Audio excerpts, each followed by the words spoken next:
Well, Joe, if you could please state your name so we have it at the top of your interview. My name is Joe Rannazzisi. My story on 60 Minutes this week is about a former DEA agent who saw the opioid epidemic growing and tried to stop it and ran into a brick wall in the form of Congress. 16,651 people in 2010 died of opiate overdose, opiate-associated overdose. This is not a game. Are you the most high-level whistleblower to come out of the DEA? As far as this, yes. As far as pharmaceutical opioid abuse and the way we handle it, yeah, I'm pretty much the highest level person that's come out. Joe Rannazzisi is, in your story, called one of the most important whistleblowers ever to be on 60 Minutes. What's your sense of what drives him? He is a no-nonsense, principled man. He saw this crisis and wanted to stop it. What he zeroed in on was the distribution of the pills. So he started to put pressure on the distributors, and the distributors pushed back.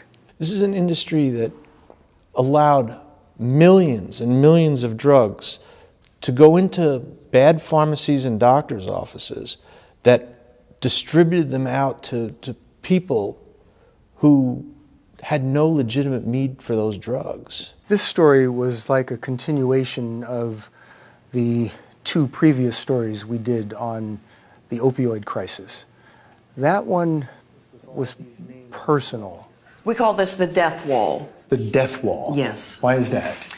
Majority of the people on this wall have died of drug overdose. I thought of those people we met and the people who died all the time. There's 23 in there on the wall from my hometown. Is it a small town? Yeah. It seems that investigators with the DEA were aware that these pills were getting out of the pharmacies and into the streets, and they tried to ring the alarm bells. But not only did no one pay attention to them, it seems that members of Congress took steps to try to limit the DEA's abilities to stop this. And the result was a bill in Congress that actually ended up taking away the most potent tool that the DEA had to go after the distribution of so many drugs.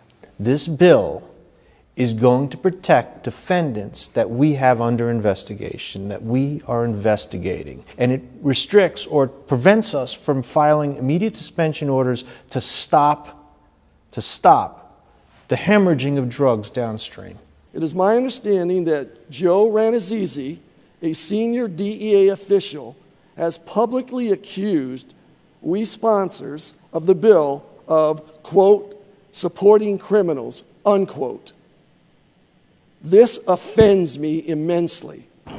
You know you have a reputation, and even people who support you tell us that you can be a bit of a hothead. True? Yeah, I do get angry. I get angry when people don't do their jobs. I get angry when people don't do their jobs well. And this crisis that he saw happening in front of his eyes enraged him. I'm guilty. I'm guilty of being passionate. I'm guilty of being angry. But I think anybody else in that situation would have done the exact same thing. People are dying. He would say that to us over and over and over again. People are dying. So he was trying to figure out what he could do about it. And every time he ran into a roadblock, he got angrier and more forceful. And it depends on who you talk to what his reputation is. If you talk to his investigators, the people who worked in the field for him, they love him. You talk to some people in Washington, at the DEA, his higher-ups at the DEA or at the Justice Department, and certainly in Congress, they think he was too aggressive, to the point of being boorish. What I needed was support. And it infuriated me that I was over there trying to explain what my motives were or why I was going after these corporations. And when I went back to the office and I sat down with my staff, I basically said, you know, I just got questioned on why we're doing what we're doing. This is war. We're going after these people, and we're not going to stop. He's not the most diplomatic person you've ever come across. No, but he makes a good whistleblower. He makes a great whistleblower, and he's got a reason to be upset. Because it just hurts when somebody says, well, DEA should be doing more. DEA was doing everything it could. DEA ran into a wall. Do you think this investigation by 60 Minutes and the Washington Post will make waves? I sure hope so. This is a terrible crisis. What I would hope would happen from this story is that Americans get angry.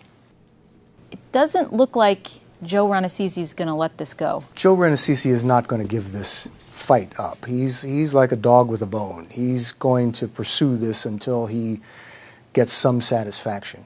You know, before coming to Congress, I was a prosecutor and a United States attorney. Congressman Marino has been nominated to be the next drug czar. What was your reaction when you heard that? Total disbelief. Total disbelief. He's just not qualified to do that job.